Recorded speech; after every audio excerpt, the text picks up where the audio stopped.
How to factory reset in Moto G31.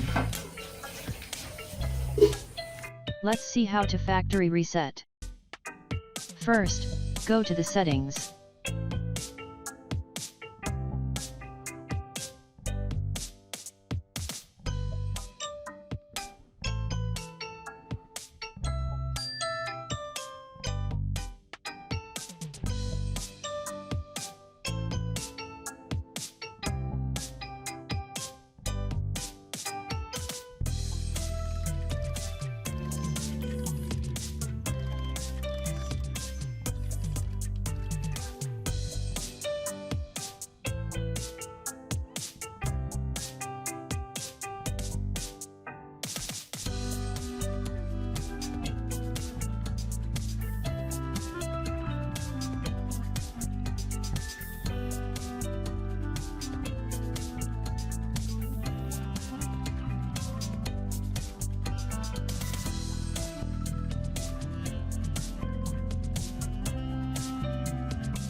Thanks for watching.